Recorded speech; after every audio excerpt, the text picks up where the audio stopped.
Odafo ewiase mu unim se kwase abuo Agyapa ade ya papa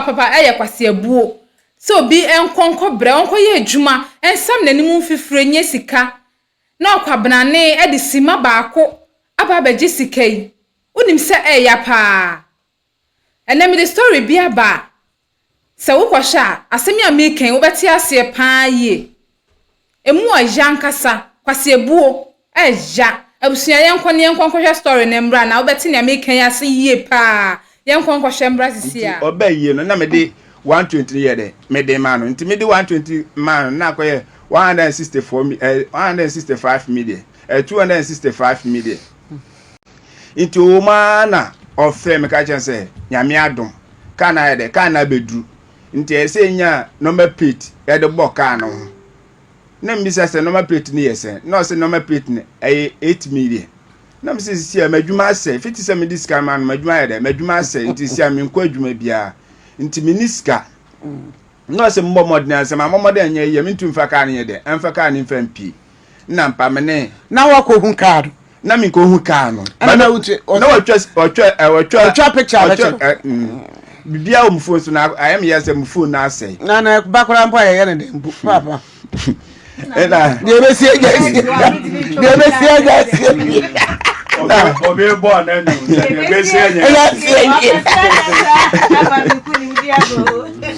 be si anya bi ara usu Dabio eche no what chase can akoduru sen my chase can akodu 269 million until last time my sister akọ no ho no no se yentwa na ka na ede ka na se afi card bia miema element abaka nti mo de ka na akọ body west ka na ede mia Dabio ka na ya de mia he o se e bia ba bia de ka ni se bia ka bia am ama ne nchen na sei o dia de ko body west ka na nam shape so ba no na satan no se ka na bedru na ka na bedru na misa se mama ewu na wo Ghana card we o de aba no Ghana dabi me se Ghana card wo mchen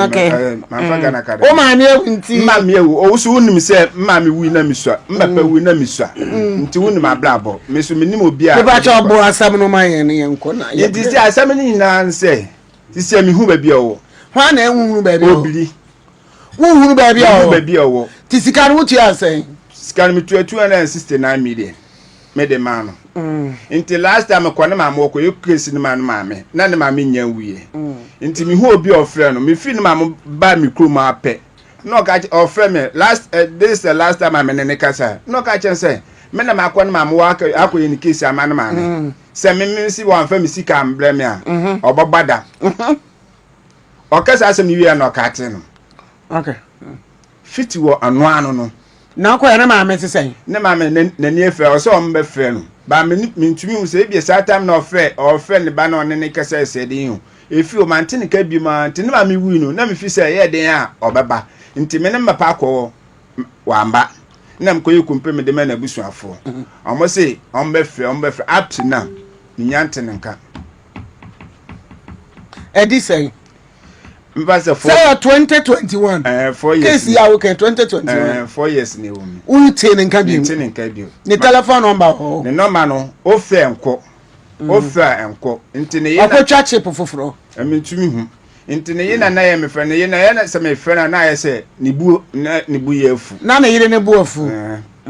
me kwata kwade wo bia me kwa me nkwoto no na dam no wajai o ma na nkoso ana galamse no o men kan galamse o ba jo se wo ko ne ma me ho so be bodam na dam no wajai me nko ba me wani mi wajai dam no ana wajai no so wo nko free se wo pe na hu no hwe na nim wajai dam ara yu ti me hwe na nim mi show ni dam no wajai ba jo da abi just abia bi wo ho no a da ho eh me kan kire wo but to think obo wo baka sa Abrewa tiri morning sa wo safo etimi di bia punugura obi efi adwene mu ekobokoro no a obi so wo safo a wo so timi di wura wadwene mu ama wadwene toche. Do you hear that? Oh yes, sa wo safo adwene kase safo asese bodi wura nkrofo adwene mu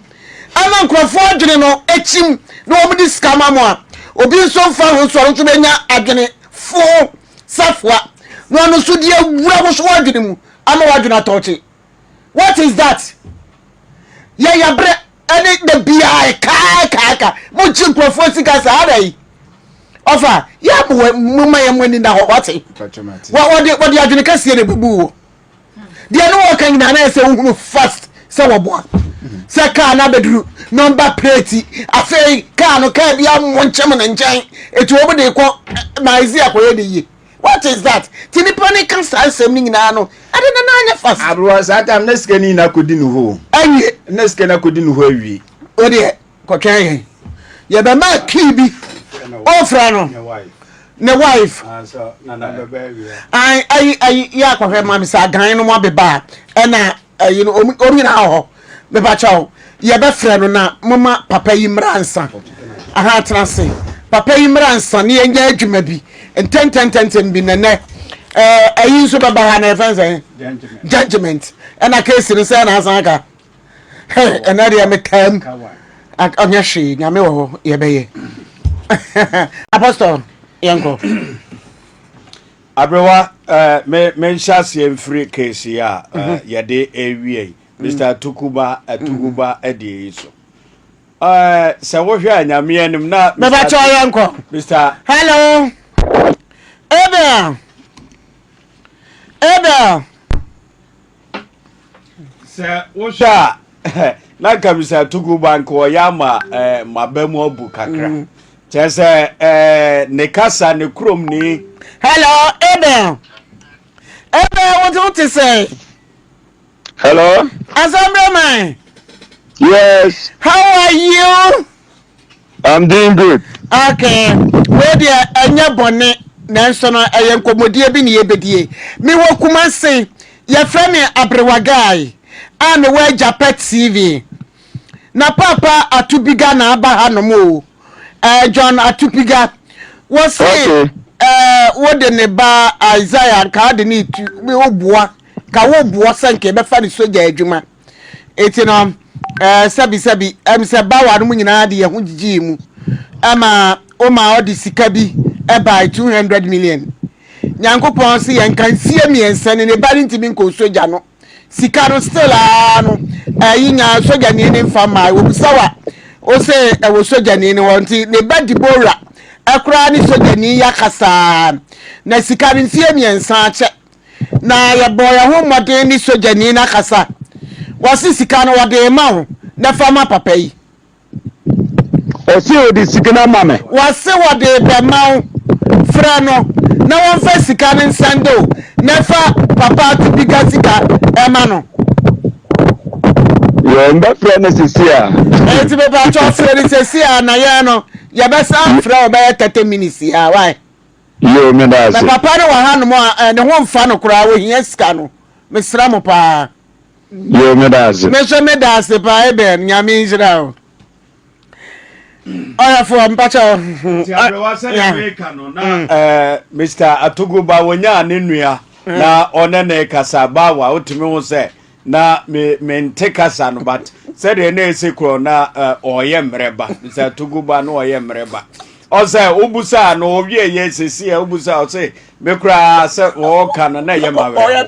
ete no kranim obi atumi ade osika be se 3 years na wo pesika na afi no no obeka menim ne problem o ka kire one ade a asi ya no nti wo se o kakra no na sa yo awere ho ete no kranim ho de Mr. Tuguba ye firi ho wo ma bebre ya o pese obebua wo mo so o betimi abo wo ma je osika wo di sika na ono wo krom kasa wo no wo kente no ama say no wadodo kura se ade na eden aya were ho afi kura no ada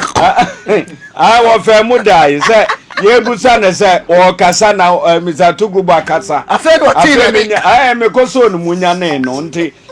besre sika de yemfa ndi agro hwe ne yie na entumi ana ya na afeso so Francis edie no Francis edie no kuranim nyame anu Abrewa and then me code on intino enka ready enka oh chese enipa ebia no em say ya na obi hwe sebi onya sebi a sebi wajemi o dabi mom obi a hwe sedi obi sitie ene ode na afa kwan bi a opeso menka na sa aha obi a hwe sedi obi esu etie na ode na afa kwan a opeso because antime ma say wo sika kai waya 10,000 say kwa mana kodu 26,000 na bibia nya me yakura say wo say alignment ka fofra ya de ba no alignment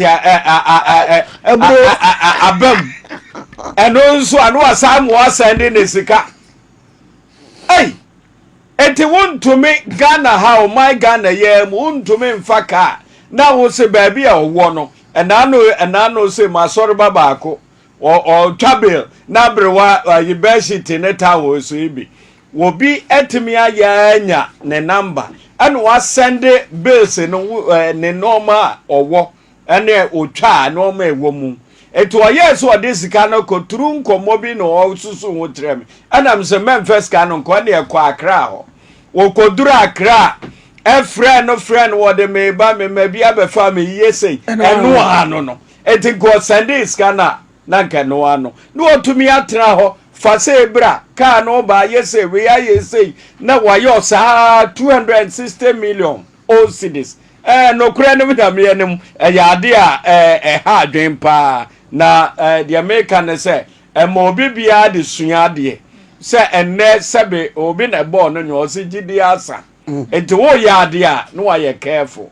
medas da suke ma me nso kona na so suke everyone medas pa me ko your brother Francis case ni so a Francis sanka wo ye mikunu pa na bra Francis wo be ka sa asem we say pa kire me ekwan ya fa so agi usika ena na apostle eka no obi oho no ma ansa no obebu no wo hwe nipa no sene wadwi sibitie ansa na yebu because enti member say he enipa na nwewa ansa no obeye say dwumadie we edie na member say obi si wo toka amount ka wo to ma almost 400 and something million kan wodi ma wo no atimi atuatua ne so pia 269 million hwe kwan ya wo fa so wutuai wani hu wo ba ye sekete wakwa pe wo ba no onti ase a wo ye de koto kete ana Mr Francis wutimi lusu hu sa debi wanya de misra mumia ani nda ho na mumia me ya adwenu enye fast na nyankopon do obi enyansa ama no mamu ma ye mfa wo bi mfa na adwen kitikiti ni mebiti wo se wo de adwen kese na abiti wo bia wo ya zan bia ya adwen kitwa no wi su but wo bu wi a no hunu sa wo momo adwen hwenti wo se ma wi su ma adwen kese edi ama no na nkenti sa Mr Francis ka wani huin wo se wo twa sendi wunti na wonkwa wo ka ne na ye ka e wo wi asim ha se ya na enti ye ntonto cars wo baby eti ya paki ye ka sisi kwa ni ho ye adwuma yi obi ti mi ngina ho no ntwa ye ka ni picture nko mo obi se ebi aka wo pene bi na si adwuma ni gate na no nti won twa nsende se ka na ni abedu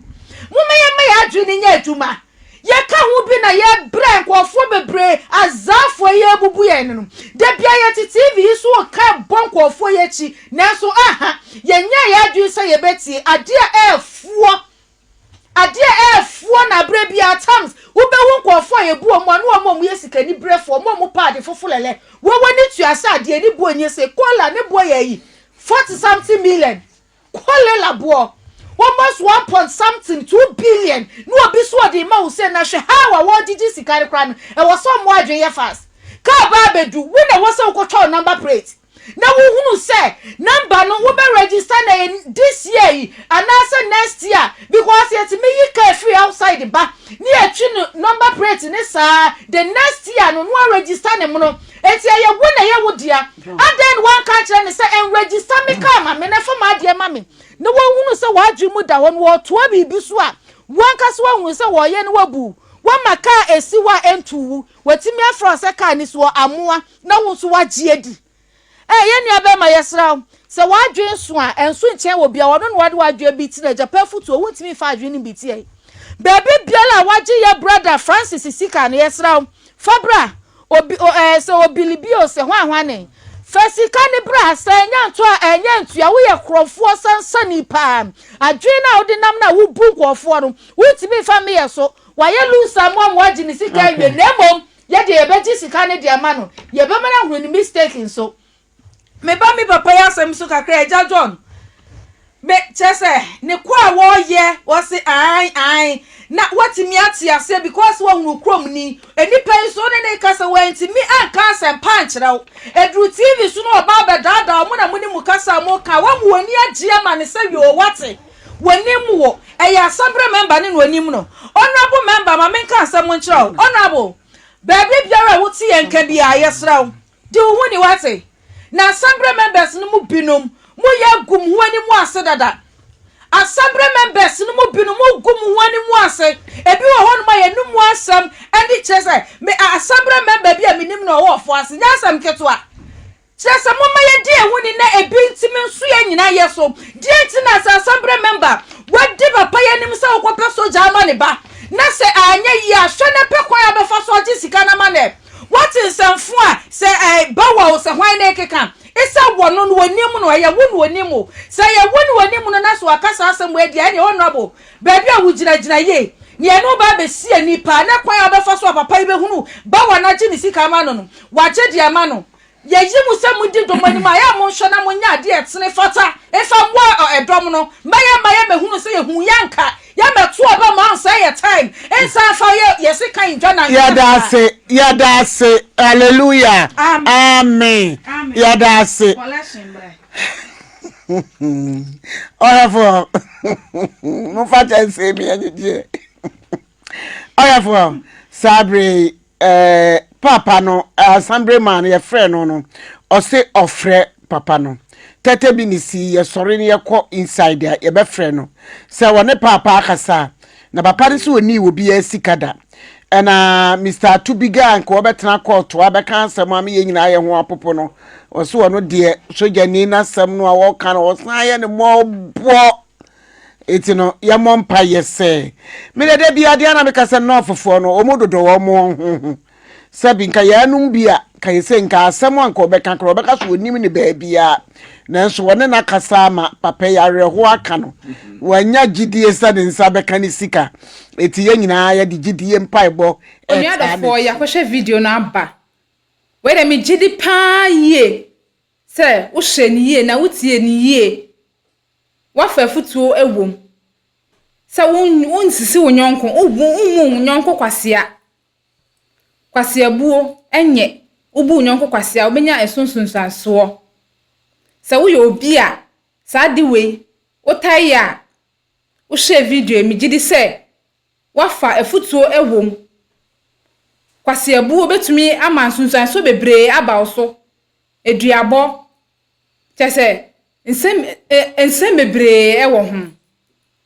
nti se wo yo obi a wonam sa kwan we so anu aiden watwe ho afi bokọ wonso yo obi a afei na sa adwen na eba wutirim a na watu hofo na wo kwan a obefa so na obu nyonko kwase a obu kwoto kwase a Yesu ehwe woto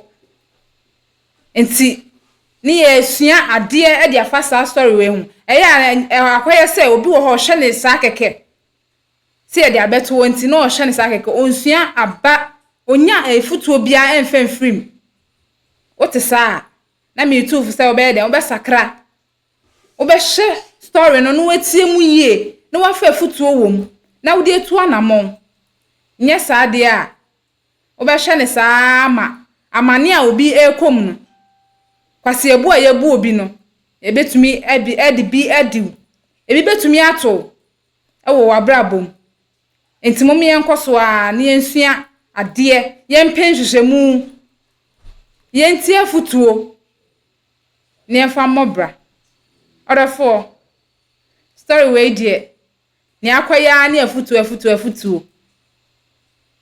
nti wo se mekasa bebre a eye Afutuo na meka Afutuo na me de kwa amamu nyina enti koso a na tie na hye na wo like it, na wo share, na wo subscribe it e de amame na mum comment section honom na ya na me hia bibi wo ho me hia wadwen kire wafutu a wo unya wo star story we mu na ya na me hia wo comment section honom nti no wa drop e wo ho e de amame na me so manya ne awusua e free mu aha emergency Ghana TV na na akosia eni me din me na me je akunya